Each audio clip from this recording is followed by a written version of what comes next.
Hey guys, so these games I present today are not super well known and they probably aren't going to change your life or blow your mind or anything like that, but they are solid, fun, decent horror games. And if you are a fan of horror, you'll probably get some enjoyment out of these games. So anyway, here are 5 underrated horror games that you should totally play.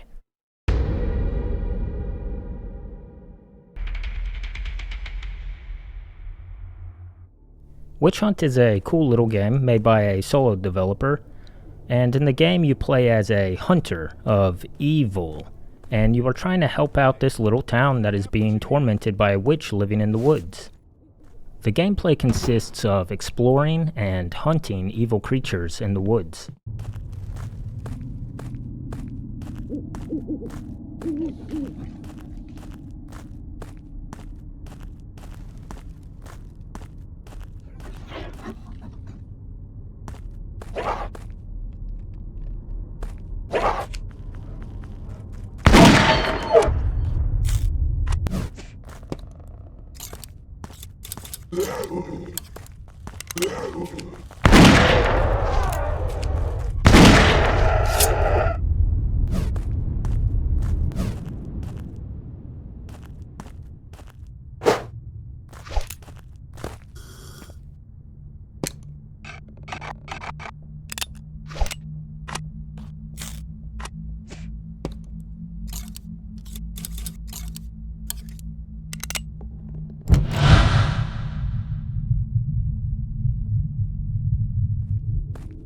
You have special powers that you can use to help you kill these creatures, as well as a pistol, a rifle, and a sword.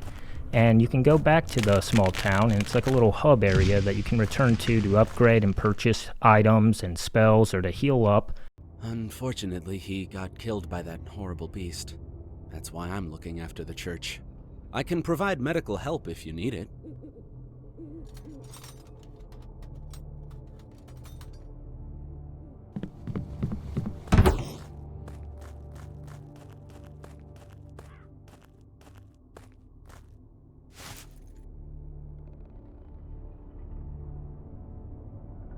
But the woods is really where most of the game takes place, and it's kind of like a small open world type game. Your only objective is to hunt the evil creatures stalking the woods. The atmosphere in the woods is just really cool. It's dark and creepy, and just wandering around and exploring here is really enjoyable. And exploration is a pretty big part of the game, but just know that Witch Hunt does not hold your hand at all and can be a bit difficult at times. I'll just say right now, if you are someone that gets frustrated when you die and you have to go back to your last save and you lost a bunch of progress, this game is not for you.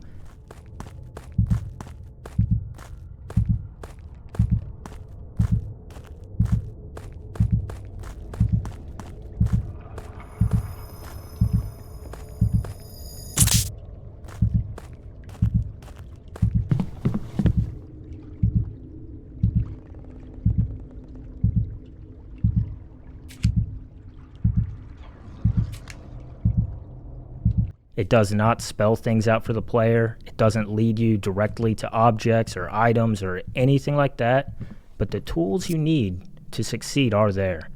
For example, the game is pretty dark and you don't have a flashlight or anything, but if you explore the small town, inside one of the houses you can find this glowstone that acts as a small light for your character. So exploration plays a big part in this game and you are rewarded heavily for doing it.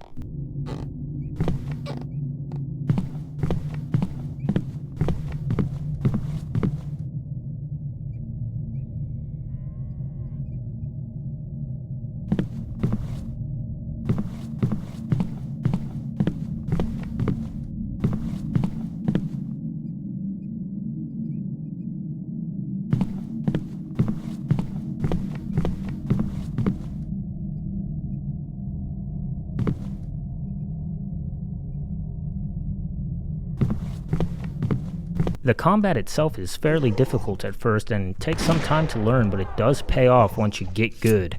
As you can see here, the weapons take a very long time to reload.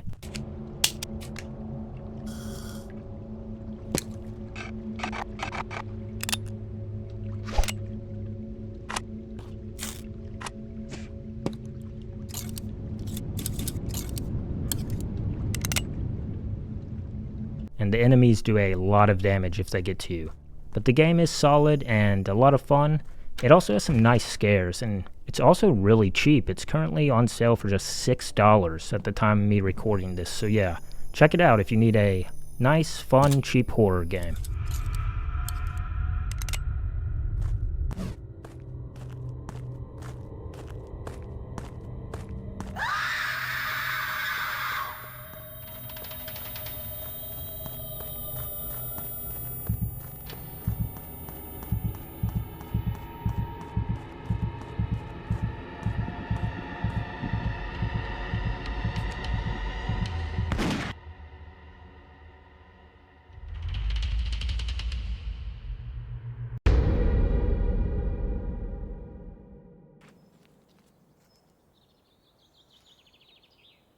I forgot how beautiful it is here. I wish I could stay. Forget everything.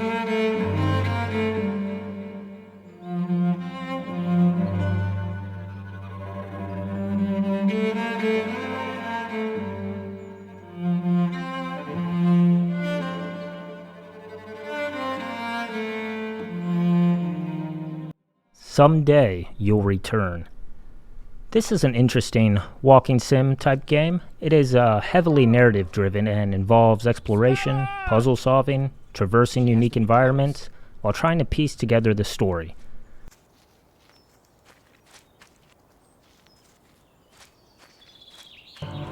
No, it can't be. It's her dress.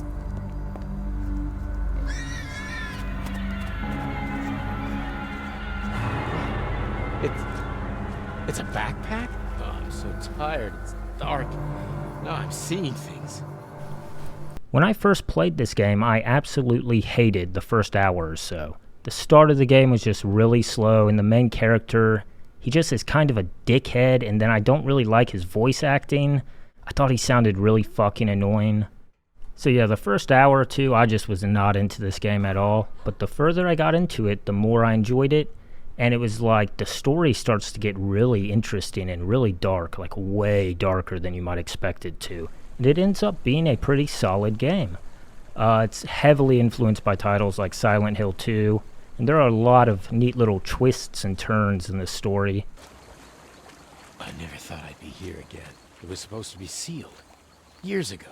Stella's so afraid of the dark, she'd never go in there. Unless she was forced. There's a lot of exploration, and there are a lot of puzzles in this game. While I wouldn't say the puzzles are super hard, they are definitely not the easiest.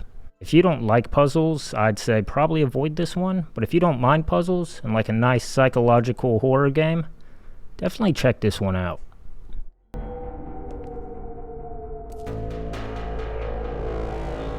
What the hell does this mean? Oh shit, it's that strange noise again.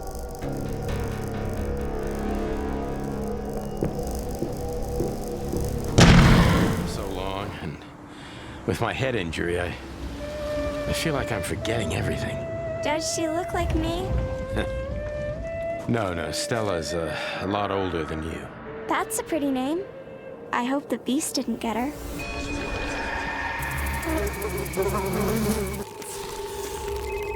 What's going on? The police just called. They canceled the search.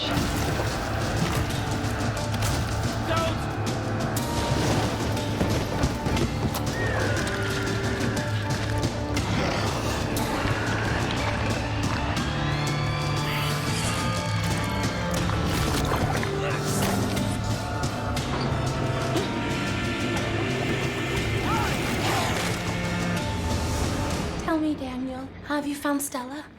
Stella. Oh, right. My daughter.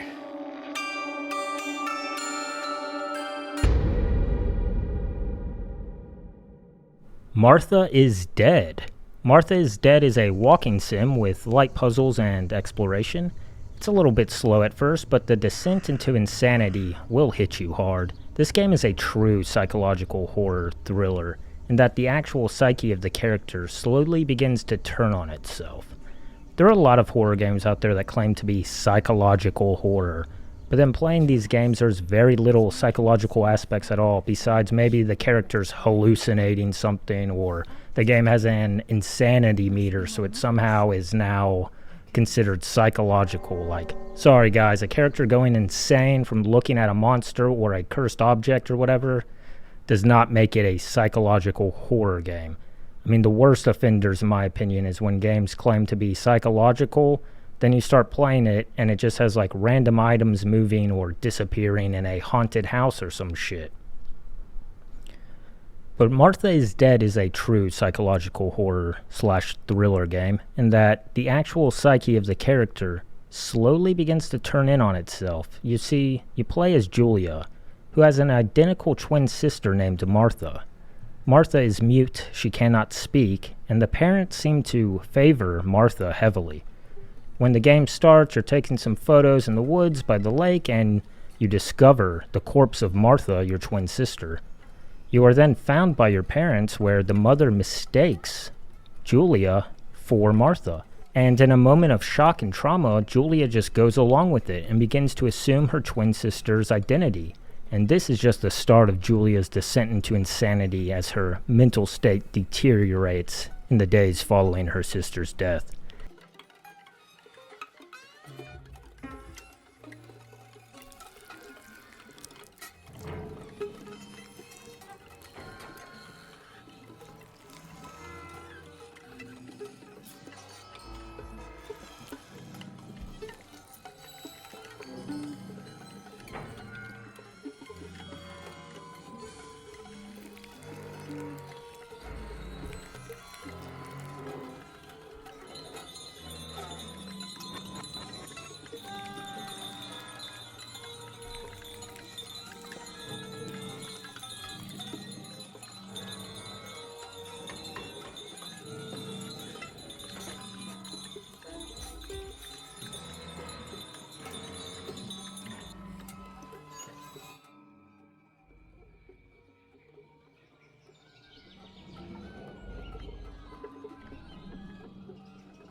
The gameplay is about uncovering a mystery, and it consists of mainly walking around and interacting with various objects. The story of the game is the focus here, so the actual gameplay takes a backseat, but that is okay for games like this. The environments are well done and the graphics look great. And if you don't want to play this one, but the story kind of interests you, I do have a video on my channel where I go through the entire story of the game. So check that out, the link's in the description, but I highly recommend that you play this one. The girl's body was never found. Since then, the spirit of the girl, known as the White Lady, wanders restlessly in search of relief from her eternal suffering. Only the life of another young woman can give the lady a moment of peace. That's always terrible to hear. I'll never get used to it. You never get used to that kind of pain, my sparrow. But those in great pain can attempt to evoke the lady through a dark ritual and magic of the tarot. As the lady knows their suffering all too well, she could show them pity. Or she may not.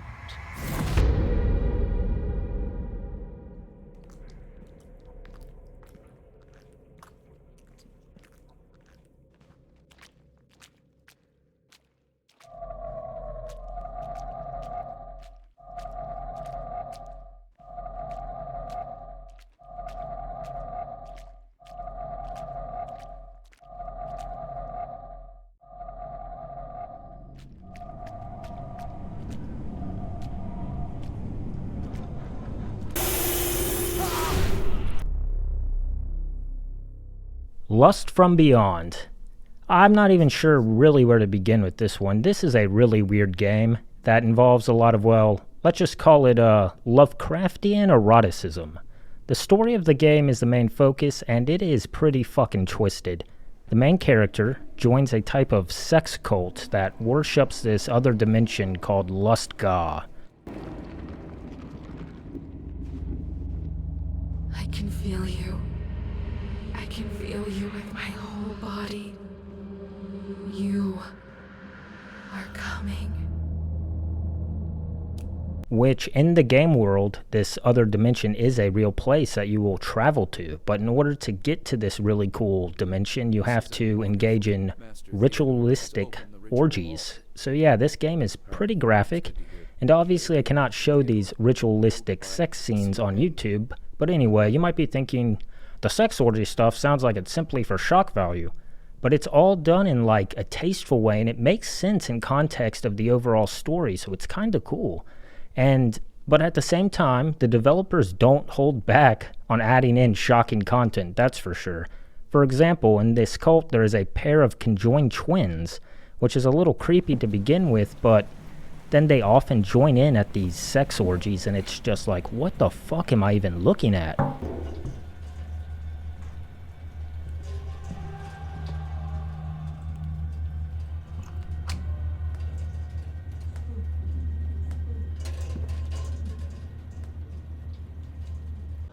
And in a way, it is kind of funny. It does have a very, very dark humor kind of vibe going on, but the gameplay itself is not the deepest. It's a very narrative-driven game. And you do have to make important story decisions often, and there is no way to like load previous saves, so your choices actually will matter. And the story and lore in this game is a little bit deep, and it is definitely a unique take on a Lovecraftian type of story. And I thought it was a lot of fun and pretty fucking weird, but in a good way. And the environments are very Geiger and like Beksinski and Lovecraft inspired, and there are some really cool graphical moments in the game. Overall, this is a unique game that is a little bit cheesy at times, but it has an interesting story with some deep lore, and it's very unique and creative. You probably have never played a horror game like this one before, so definitely check this one out.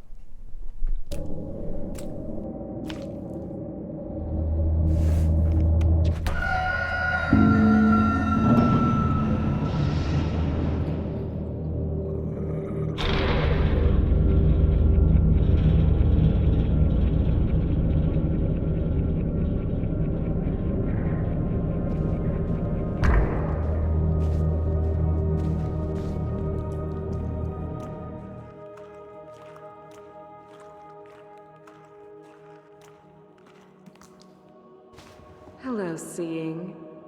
You found me. Welcome to the land of ecstasy. Beyond the gates of our universe, world's last god.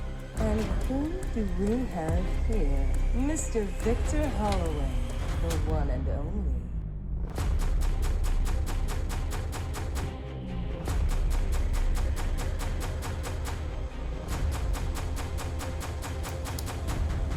The land of ecstasy is real. You can't run away.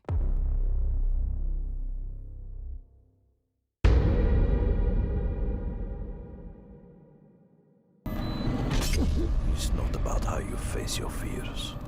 Chernobylite. This is a really cool game, and this one is fairly well known, but most people I've talked to that have played it did so only when it was in early access, but the game changed massively over the course of its early access, and the final product is pretty fucking good. Chernobylite is like a sci-fi action horror game with some survival horror elements. It has a really good and just overall dark atmosphere, and besides the horror elements and the creepy atmosphere, the game has decent shooting and gunplay. You know, I always love when I shoot an enemy's head and it just explodes in some gory giblets, and this game has a lot of that. It also has a really dark and twisted and just unique story. The story's a little bit of a psychological thriller, I'd say. The main character is looking for his wife who has been missing for like 30 years, yet he hears her voice all the time and hallucinates her. Is he just like going mad, or is there something else going on?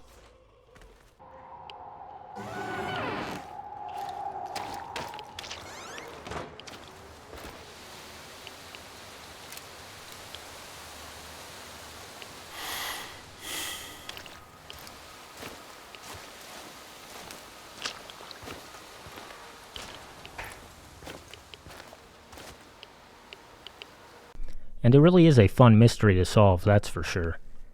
It also has some crafting game type elements that work pretty good in this game. Your base serves as the main hub that you return to after your missions, and here you craft items and equipment. I think my favorite thing about the game is the exploration and just trying to figure out the mystery as the environment slowly degrades over the course of the game to some sort of sci-fi hellhole. There's a lot to explore in this game, and it's just really fun and gets really scary at a lot of moments. The characters are all unique and fun, like you're the side companions that are with you in the game, and the story is great as well, so if you haven't played this one, make sure to check it out, because it will keep you hooked.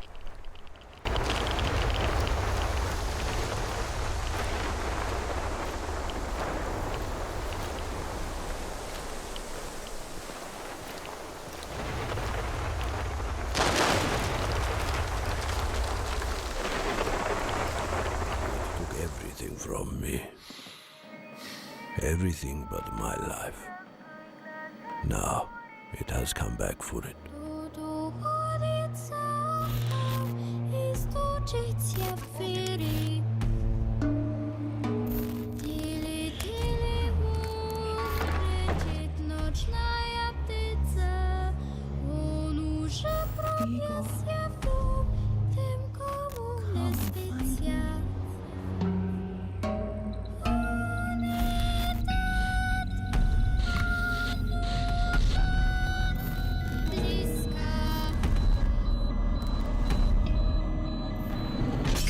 It's not about how you face your fears.